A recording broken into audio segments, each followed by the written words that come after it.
প্রিয় দর্শক, আজকে আলাপ করব বাংলাদেশ এবং ভুটান নিয়ে। ইউনূস বিগত 15 মাসে 16-17 বার বিদেশে ভ্রমণ করেছেন, বিভিন্ন দেশে যাতায়াত করেছেন এবং সমস্ত জায়গায় তিনি বাংলাদেশেও একটি প্রেস কনফারেন্সে বলেছিলেন যে জাপান বাংলাদেশ থেকে স্বাস্থ্যকর্মী নিতে চায়। তারা ট্রেনিং দেওয়া হবে, ট্রেনিং দেওয়া কিন্তু বিদেশে স্বাস্থ্যকর্মী হিসেবে বা বিভিন্ন শ্রমজীবী মানুষ হিসেবে তাদেরকে পাঠানো হবে, তারা যেন কর্ম করতে পারে। এখন দেখেন, ভুটানেও একই কথা আমরা শুনতে পাচ্ছি যে ভুটানে বাংলাদেশ থেকে স্বাস্থ্যকর্মী নিয়োগ দেওয়ার জন্য ভুটানের সরকারের সাথে বা নিয়োগ নেওয়ার জন্য সরকারের সাথে সমঝোতা স্মারক সই করা হয় এবং পাশাপাশি ইন্টারনেট বিজনেস বাংলাদেশ থেকে রপ্তানি করা হবে। বাংলাদেশ থেকে ব্র্যান্ড উইথ ভুটানে দেওয়া হবে, যেন ভুটান এবং বাংলাদেশের যোগাযোগ ব্যবস্থা আরো উন্নত হয়, আরো জোরালো হয়।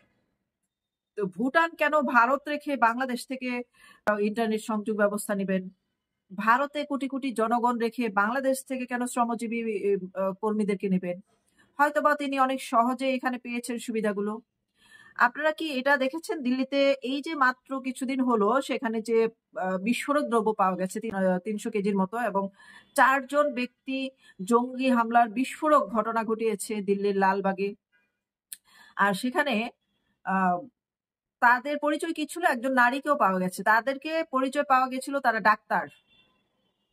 ডাক্তার হিসেবে তাদের আইডেন্টি করা পরিচিতি, পাশাপাশি তারা জঙ্গি কাজকর্ম তৎপর ছিলেন। এখন এই যে স্বাস্থ্যকর্মীর নাম করে যেটা সবচেয়ে নিরাপদ একটি পরিচিতি, সেই পরিচয় দিয়ে বাংলাদেশ থেকে কাদেরকে আসলে দেশের বাইরে পাঠানোর ব্যবস্থা করছে, এটা আপনারা একটু বুঝে নেওয়ার চেষ্টা করেন।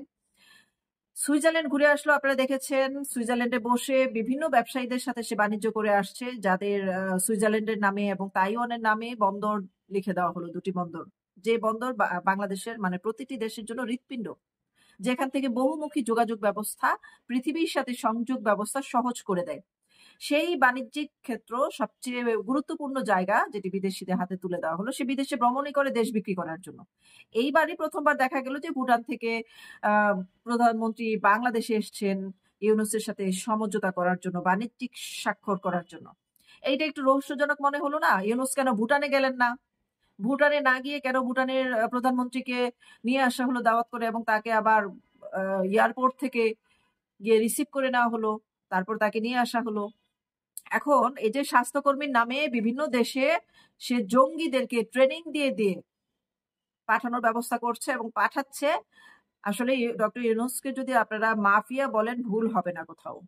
তো এই মাফিয়া সমস্ত পৃথিবীকে হাতের মুঠোয় করে রাখতে চায় এবং ভবিষ্যতে জাতিসংঘের মহাসচিবও হতে চান, এবং মহাসচিব যদি হয়ে যান তাহলে পৃথিবীটা তার হাতের মুঠোয় থাকতে হবে, যেন যে কোনো দেশকে হুমকি দিলে বা একটা যে কোনো দেশকে যে কোনো কিছু করে ফেলতে পারে, সেই ক্ষমতা তার হাতে নিয়ন্ত্রণ করার দোরগোড়ায় সে পৌঁছে গেছে অলরেডি। প্রত্যেকটা দেশে যায়, কোনো সরকার প্রধান তার সাথে দেখা করে না, কিন্তু সরকার বিরোধী বাণিজ্য যারা করে তাদের সঙ্গে কিন্তু তার খুব উঠা বসা, এবং তাদের সঙ্গে সম্পর্ক খুবই নিবিড়, যেন যে কোনো দেশের সরকার পতন করতে তার খুব সহজ হয়। এই জন্য বিপরীত দলের লোকজনের সাথে তার অর্থনৈতিক লেনদেন, ব্যবসা বাণিজ্য সবকিছুই কিন্তু তার চলমান আছে এবং করছে। ভুটান ভারতকে পিছনে রেখে বাংলাদেশ থেকে কর্মী নিবে, বাংলাদেশ থেকে ব্রডব্যান্ড নিবে। বাংলাদেশের মানুষই তো ব্রডব্যান্ড পায় না। বাংলাদেশের কয়টা গ্রামে ইন্টারনেট সুবিধা আছে? কয়টা গ্রামের মানুষ ইন্টারনেটের ভালো স্পিড পাচ্ছে? বা বাংলাদেশের প্রত্যেকটা এলাকায়, প্রত্যেকটা জায়গায় যদি ইন্টারনেট সুবিধা পৌঁছে যায়, শতভাগ নিশ্চিত হয়, তাহলে বাংলাদেশের মানুষ ইন্টারনেটের মাধ্যমে ফ্রিল্যান্সিং করে বা অনলাইনে ইনকাম করে কিন্তু প্রচুর বৈদেশিক মুদ্রা আয় করতে পারছে, বা দেশীয় অর্থনৈতিক অবদান রাখছে। দেশের ভিতরেও কিন্তু অনলাইন ব্যবসা করে নিজেরা আয় করছে। তো সেই সুবিধাটা কিন্তু বাঙালিরা পাবে। তো যে জায়গায় বাঙালিরা শতভাগ ইন্টারনেট সুবিধা এখনো পায়নি, এখনো পৌঁছায়নি, তাহলে সেখান থেকে কিভাবে তিনি ভুটানকে ইন্টারনেট সহযোগিতা করছেন, যেখানে বাংলাদেশের মানুষই স্বয়ংসম্পূর্ণ নয়? তারপরে আবার স্বাস্থ্য খাতে, বাংলাদেশে আমরা স্বাস্থ্য খাতে হাসপাতালে নার্সদের খারাপ ব্যবহার, নার্সদের স্বল্পতা, এবং আপনাদের ডাক্তার, হাসপাতালে গেলে ডাক্তার পাওয়া যায় না, এটা তো বহু বছরেরই মানে সমস্যা। এই সমস্যাগুলো তো সে সমাধান করছে না।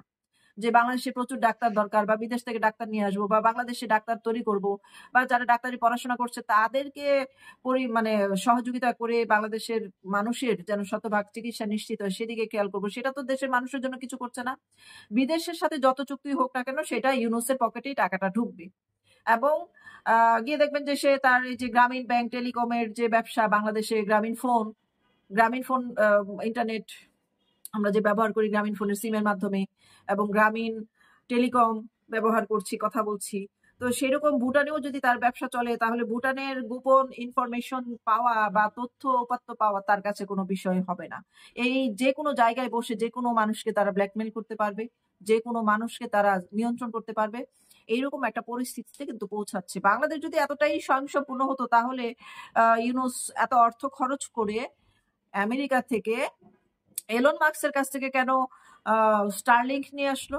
তাহলে স্টারলিংক এর প্রয়োজন যদি বাংলাদেশে পড়ে তাহলে বাংলাদেশের ব্রডব্যান্ড কিভাবে ভুটানি সহযোগিতা করবে?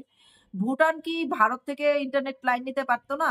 তাহলে ভারতকে অর্থনৈতিকভাবে বা বাণিজ্যিকভাবে দুর্বল করার জন্যই কি ইউনুসের এই চক্রান্ত কিনা, বা ভারতকে চারদিক থেকে ইউনুসের লোকজন ঢুকিয়ে ভারতকে চাপে রাখার জন্য বা জঙ্গি সন্ত্রাসী করার জন্য তার এই আদম ব্যবসা, আদম পাচার করার যে কৌশল শুরু করেছে সারা পৃথিবী জুড়ে, তার মাধ্যমে গেলেই তারা বৈধ আর অন্য মাধ্যমে গেলেই তারা অবৈধ। এমন আজকে একটি আন্দোলনও আমরা দেখেছি, সেই আন্দোলনে দেখা গেছে যে বিভিন্ন বৈধ লাইসেন্স প্রাপ্ত যারা আদম ব্যবসা করছে তাদেরকে বলা হচ্ছে তারা মানব পাচার করে, তারা অবৈধভাবে মানব পাচার করে, তাদের লাইসেন্স বাতিল করা হবে এবং তাদের উপরে চাপ প্রয়োগ করা হয়েছে। শুধুমাত্র ইউনুসের আদম ব্যবসা টিকিয়ে রাখার জন্য সমস্ত ব্যবসায়ীদের উপরে কিন্তু তাদের কিন্তু ব্যবসার নাজেহাল অবস্থা হয়ে গেছে। ব্যাংকের দিক থেকে দেখেন, সে ক্ষমতায় আসার পর সমস্ত ব্যাংক তলাবিহীন ঝুরি হয়ে গেছে, তাদের দেউলিয়া হয়ে গেছে অলরেডি। তো এই ইউনুস মানে নিজে একা সব দিকে ব্যবসা করবে, নিজে অর্থনৈতিকভাবে নিজেকে স্বাবলম্বী করবে, সে কিন্তু বাংলাদেশকে স্বাবলম্বী করতে আসে নাই। তো ভুটান আসলে ভুটান কিছু দিতে আসেনি, ভুটান নিতে আসছে। তো ভুটানকে দিয়ে দেওয়া হয়েছে। এইভাবে ক্ষুদ্র থেকে অতি বৃহৎ যত কিছুই বাংলাদেশে আছে সবকিছুই কিন্তু ইউনুস বিক্রি করে দিবে। আর সেই বিক্রির পয়সা আমাদের বাংলাদেশের জনগণের কল্যাণে কাজে লাগবে না। সমস্ত পয়সা থেকে অর্থ ওই দিক দিয়ে পাচার হয়ে যাবে, এটা বাংলাদেশে ঢুকবে না। তো এই আপনাদেরকে জানালাম, একের পর এক সে যে চুক্তি করছে, কোন চুক্তি বৈধ না, এই সরকারই তো বৈধ না।